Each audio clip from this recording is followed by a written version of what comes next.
The views, thoughts, and opinions expressed in this podcast belong solely to those expressing them and do not necessarily reflect the OSIP Foundation Incorporated or any other group or individual. This podcast may contain dialogue or subject material that could be considered for mature audiences only. All aspects of How You Play the Game and the OSIP Foundation Incorporated are protected by copyright and other state and federal intellectual property laws. Unauthorized use without the express written consent of the OSIP Foundation Incorporated is strictly prohibited. If you're interested in sponsoring How You Play the Game, please email us at podcast@osipfoundation.org. Your sponsorship may be tax deductible.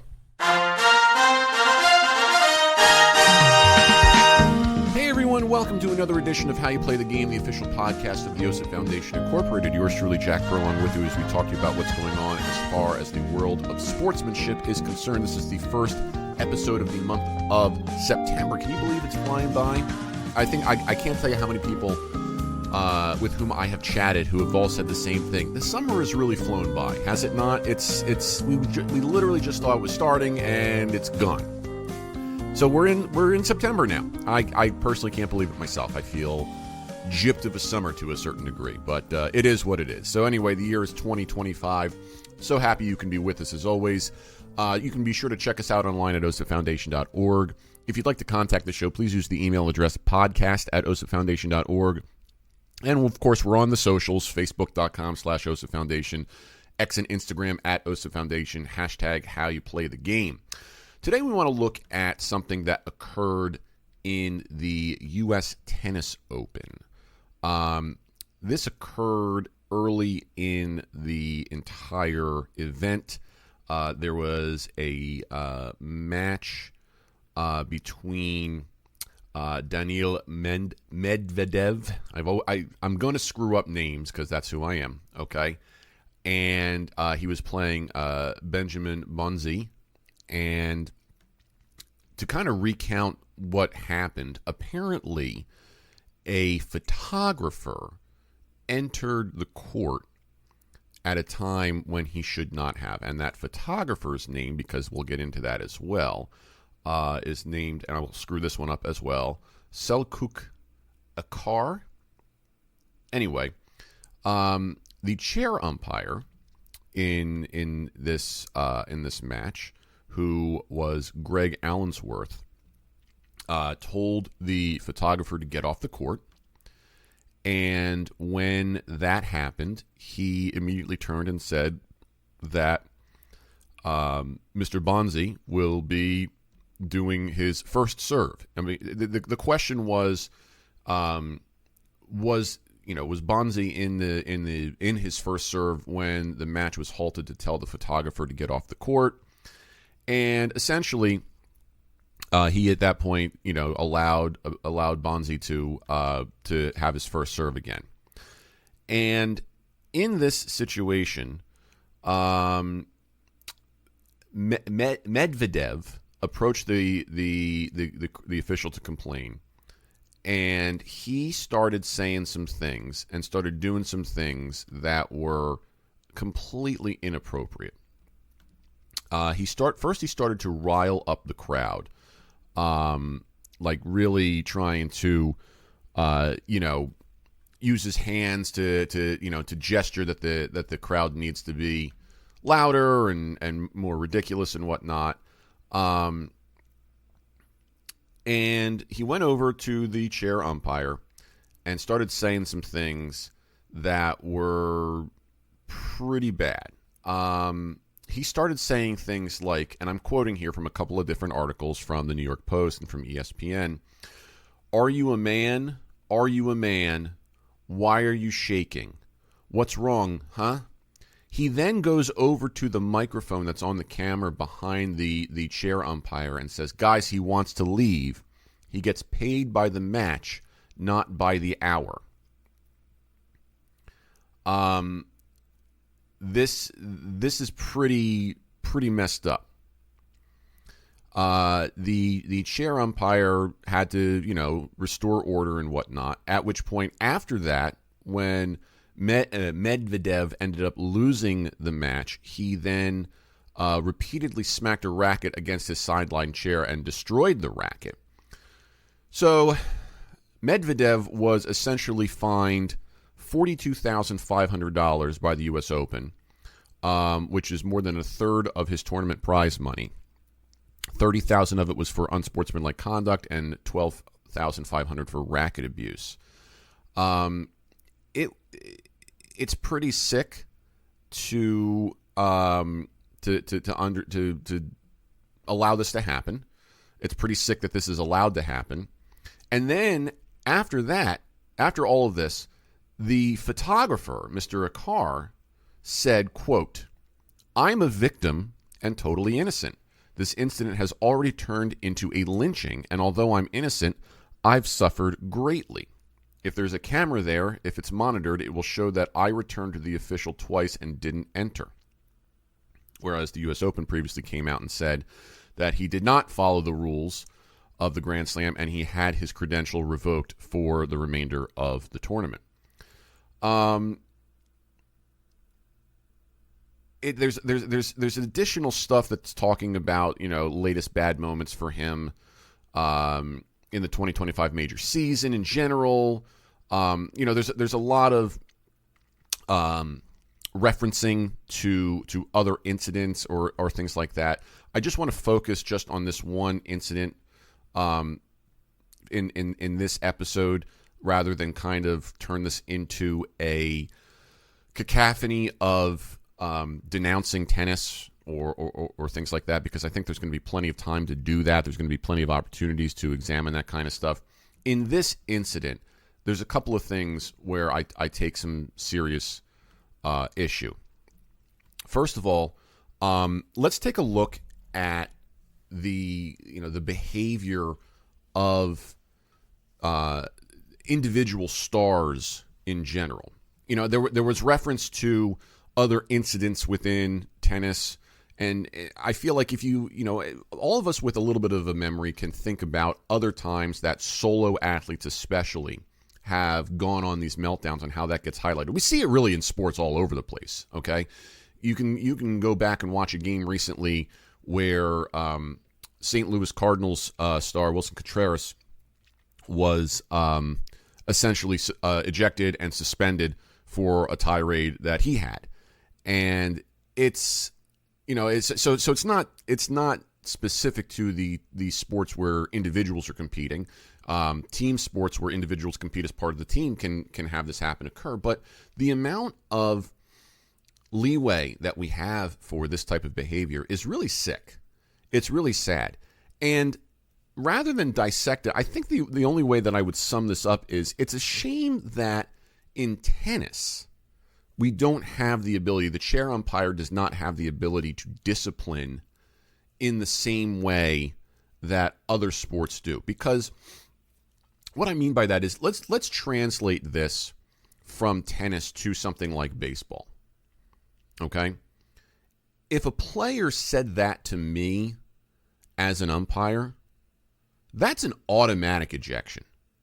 That's, in fact, delaying the game like that could be grounds for termination of the game, especially in the lower levels. It's pretty sick if you think about it. So, I'm not about to encroach upon tennis's rules and regulations and protocols and demand restitution or anything like that, but I do want to bring up the comparison that in other sports, in other situations, this would never be allowed.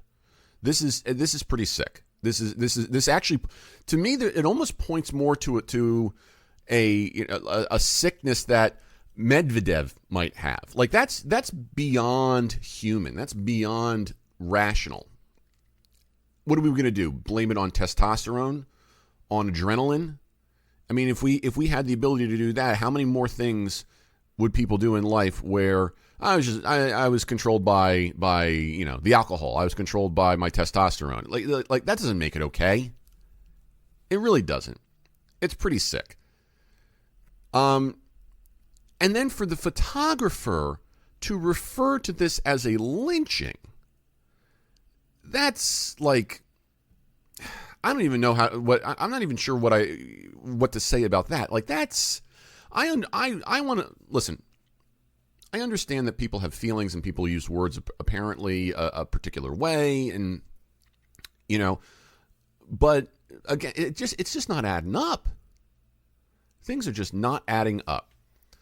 So I'm down on tennis in general for this kind of stuff. I'm down on people not taking responsibility.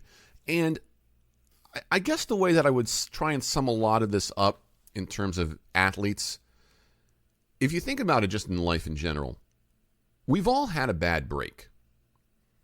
You know, we've all had a situation in sports, in competition, in life, where something didn't go the way that we thought it should go. And it probably upset us. You know, we've all had situations where,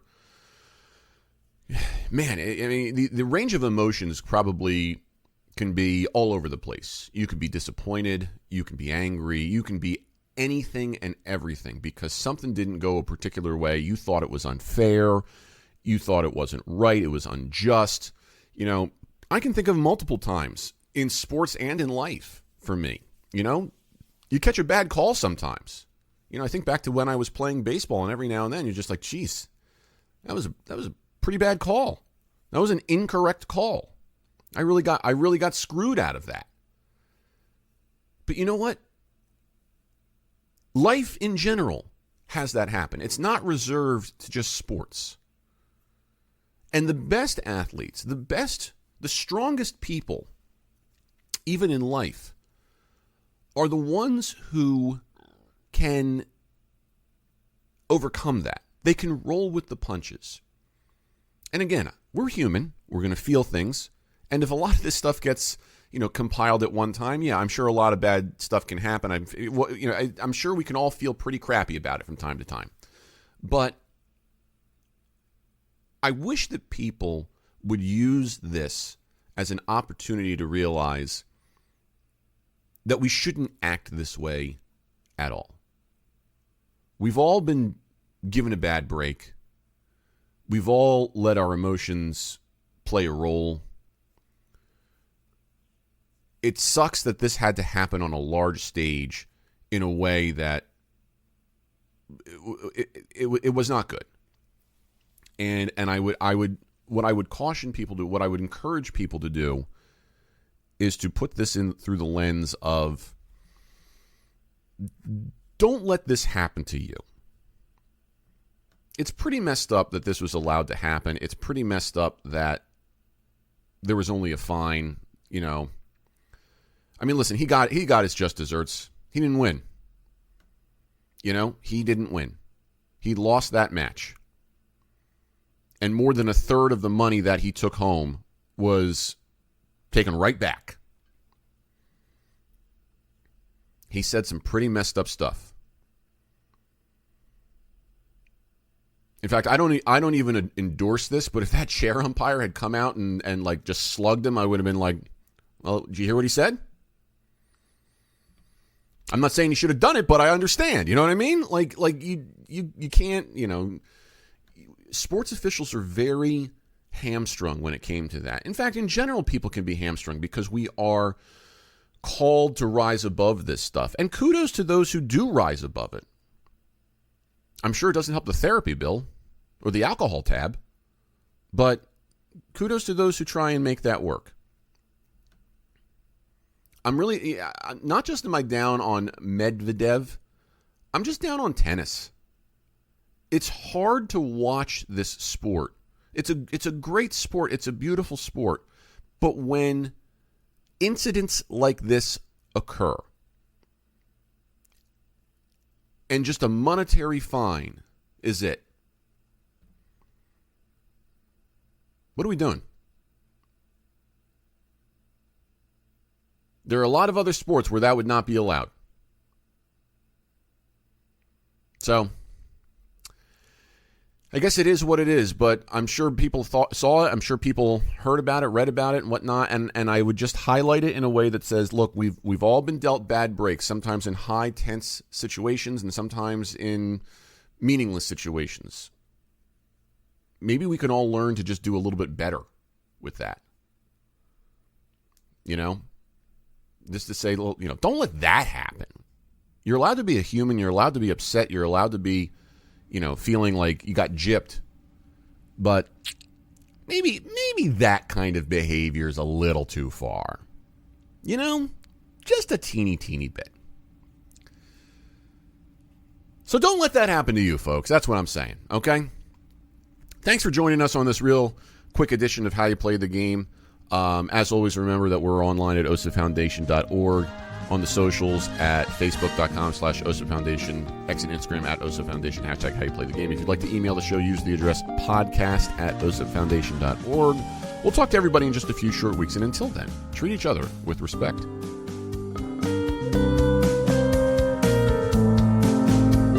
How You Play the Game is a production of the OSIP Foundation, Incorporated. The producer-engineer of this episode is Sean Ryan.